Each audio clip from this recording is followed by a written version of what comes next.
Adam mengonfirmasikan kepada Allah dengan bertanya, menyampaikan. Qala, Rabb, alam takhluqni biyadik? Ya, Adam mengatakan, ya Allah, bukankah engkau yang mencipta aku dengan tanganmu, dengan kuasamu? Qala, bala. Kan? Kemudian Allah menjawab, ya.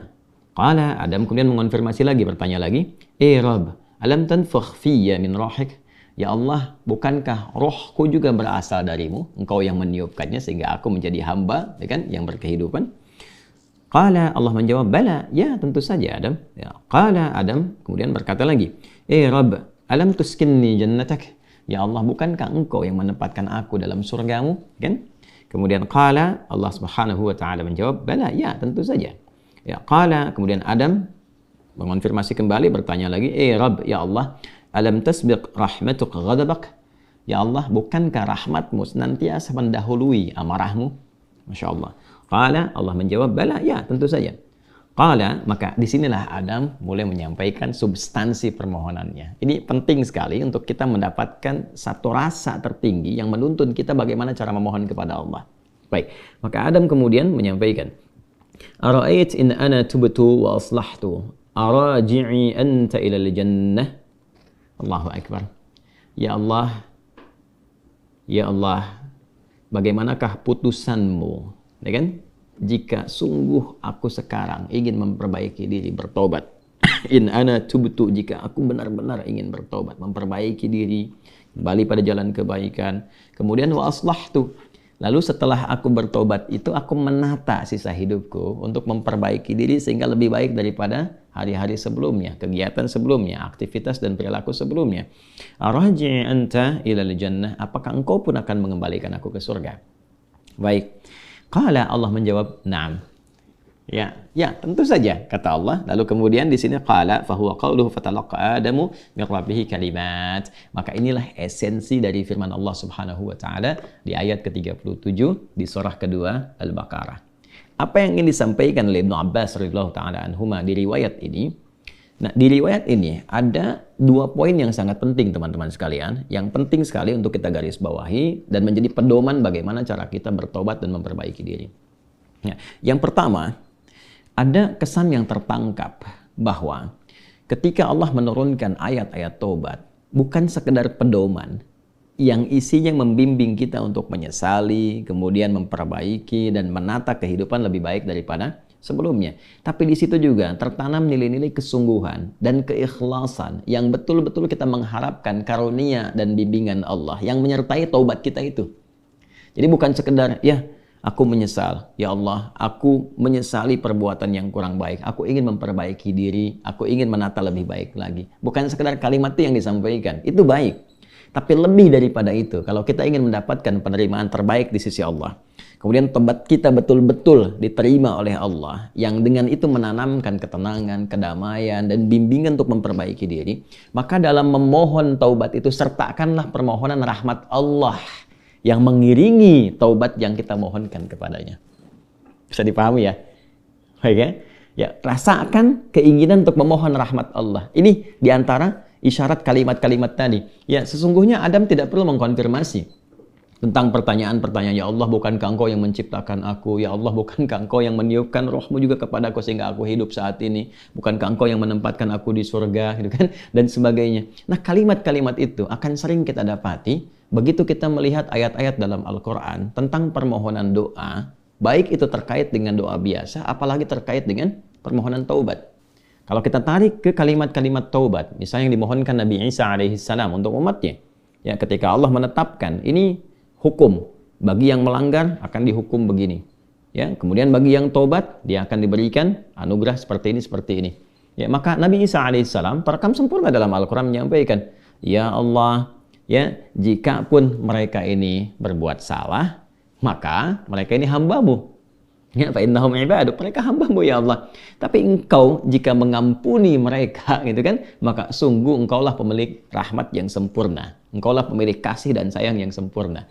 Jadi sentuhan-sentuhan itu yang menyertakan rahmat Allah dalam permohonan kita, itu yang lebih cepat mengguncang arsy dan memberikan kemudian pendampingan langsung dengan rahmat Allah itu pada taubat kita, yang menjadikan taubat itu semakin sungguh-sungguh. Ini kunci utama.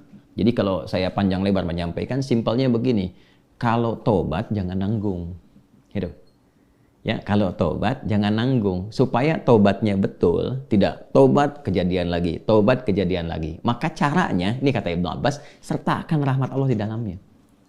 Supaya rahmat Allah itu mengiringi kesungguhan taubat kita, penyesalannya tertanam dalam jiwa, setelah itu kita merasakan perubahan. Itu poinnya.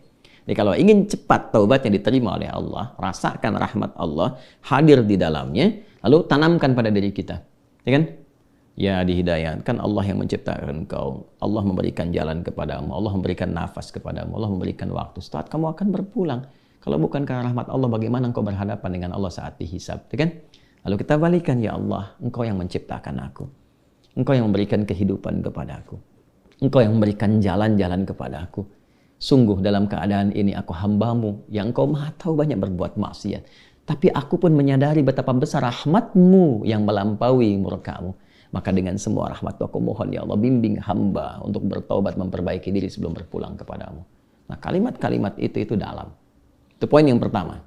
Ya? Jadi singkatnya itu, jika ingin bertobat, jangan nanggung, sertakan rahmat Allah di dalamnya, sehingga membuat kita lebih serius dan lebih kemudian merasa ya dalam jiwa kita untuk kembali kepada Allah. Yang kedua, ada poin anugerah. Ya, orang-orang yang tobatnya serius, yang benar untuk memperbaiki diri, bukan sekedar formalitas dia bertobat ya dengan istighfar misalnya, walaupun di situ pasti ada jalan kebaikan.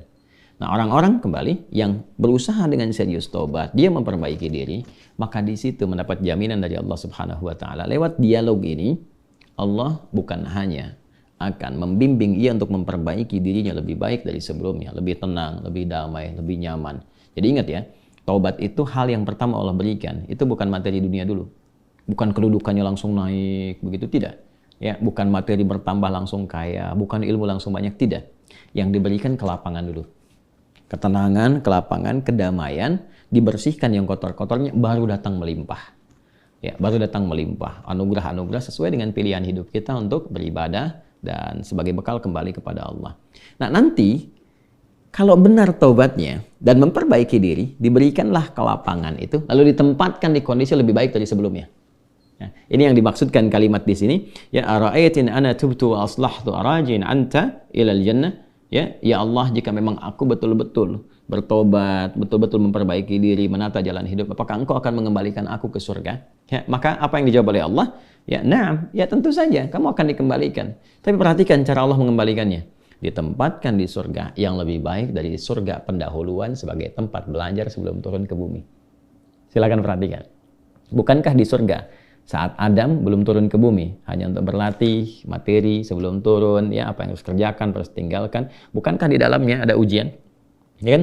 Silahkan makan minum tapi jangan dekati yang ini, jauhi ini, lakukan ini, ya kan? Perintah dan larangan. Tapi surga yang akan ditempati saat kita kembali kepada Allah. Bagaimana wujudnya? Bagaimana sifatnya? Allahu Akbar, jannatun na'im, semuanya kenikmatan.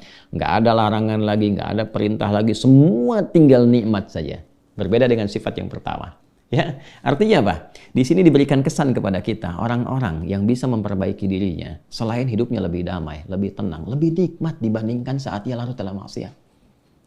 Anda punya harta, ya dihasilkan dari harta yang haram, yang riba, yang korupsi, yang menipu dan sebagainya. Lalu sadar, ya dari judi dan macam-macam, sadar tuh.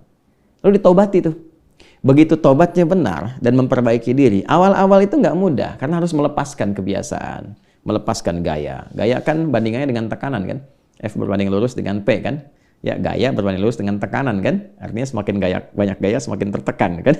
Ya. Nah, ketika itu dilepaskan, tekanan kan tinggi juga. Ya, tapi apa yang terjadi? Balasannya ketenangan setelah itu. Kedamaian. Setelah tenang, damai dibalik sama Allah tuh. Dibalik, diperbaiki hidupnya. Lebih enak lagi, lebih menikmati kehidupan, lebih berkah, lebih tenang, gak dikejar apa-apa. Yang paling menarik, pulangnya pun disambut.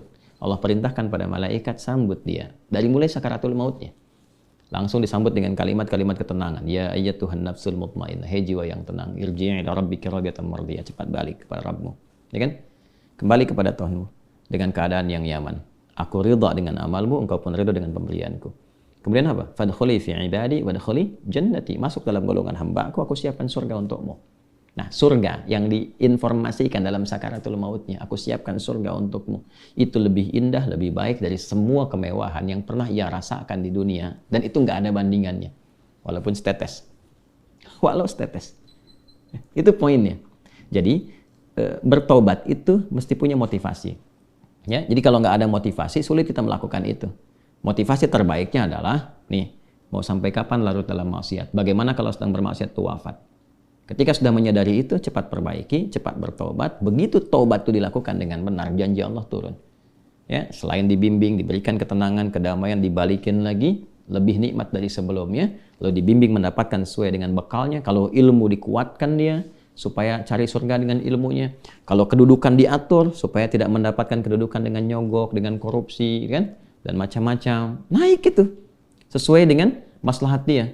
Dan kalaupun dapat harta dengan cara yang benar, nggak usah nipu, ya, nggak usah korupsi, nggak usah macam-macam gitu. Dapat dia, ditempatkan. Sampai dia jaga sampai wafat aja. Begitu meninggal, dapat yang terbaik. Lebih indah dari suasana yang dia dapatkan sebelumnya. Itu spiritnya. Ya, itu yang tadi saya katakan. Menjadikan Allah sangat mencintai orang yang selalu berusaha menata dirinya lebih baik. Bertobat terus, tobat lisan, tobat pandangan, tobat pendengaran, sampai tobat kaki. Sampai dia merasakan perubahan dari semua organ tubuhnya. Tobat mata, dia berlatih. Jangan dikira kalau tobat itu, fungsi mata itu akan selesai dengan memandang saja. Tidak. Tantangannya ada. Dan nanti keberhasilan tobatnya itu diukur dengan ketika memandang yang tidak diinginkan oleh imannya, dia bisa elakkan pandangan. Itulah ghadul basar. Ya, telinga juga begitu. Kalau sudah nanti cukup bagus, terlatih dengan tobatnya, dia akan hanya gunakan refleks pendengaran untuk yang baik saja. Sampai ke ujung kaki. Demikian. Nah, itu kalau sudah ada ciri seperti itu, sikapnya berubah, ini tanda pertama bahwa tobatnya diterima oleh Allah Subhanahu wa Ta'ala.